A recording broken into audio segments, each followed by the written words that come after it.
So hi moms, ఈ వీడియోని అయితే స్కిప్ చేయకుండా చివరి వరకు అయితే చూడండి. మీకోసం మంచి వాటర్ ఫాల్స్ అయితే తీసుకొచ్చాను. సో పండగకి అయితే మా అన్న వెస్ట్ గోదావరి నుంచి అయితే మా ఇంటికి అయితే వస్తాడు. సో ఏం చేయాలో తెలియక మంచి వాటర్ ఫాల్స్ తీసుకెళ్తాను దారా అని చెప్పేసి వాడి దగ్గర షో చేసి మరీ తీసుకొచ్చాను. సో వాడు ఎప్పుడు అడ్డదగలు ఎప్పుడు చూడలేదంట. వాడికి అడ్డదగలు మొత్తం చూపించేశాను.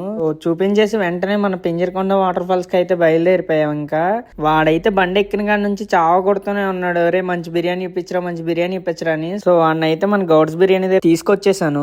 సో ఇక్కడైతే ఫుల్ క్రౌడ్ అయితే ఉంది. సో కొద్దిసేపు వెయిట్ చేసి ఒక 2 పార్సల్ తీసుకుని అయితే మన జర్నీ మళ్ళీ స్టార్ట్ చేస్తాం. సో మన ప్లేస్ కి అయితే వస్తాం. ఇంకా మనం తెచ్చుకున్న ఫుడ్ అయితే ఓపెన్ చేసి ఇంకా ఒక పట్టేసిన తర్వాత మీ అందరి కోసం ఒక మంచి వాటర్ ఫాల్స్ అయితే చూపిస్తానని చెప్పాను కదా, వాటర్ ఫాల్స్ అయితే చూసేయండి. సో ఈ వాటర్ ఫాల్స్ చూస్తున్నానని చెప్పి కూడా చాలా హ్యాపీగా అనిపించింది. సో మా అన్న అయితే మంచి ఫోటోలు అయితే తీసుకొని మంచి వీడియోస్ అయితే తీసుకున్నాడు, చాలా హ్యాపీగా ఫీల్ అయ్యాడు. సో మీరు ఎవరితో కలిసి వాటర్ ఫాల్స్ కి వెళ్దాం అనుకుంటున్నారో వాళ్ళ ఐడిని అయితే కామెంట్ సెక్షన్ లో కామెంట్ చేయండి, లైక్ చేయడం మర్చిపోకండి.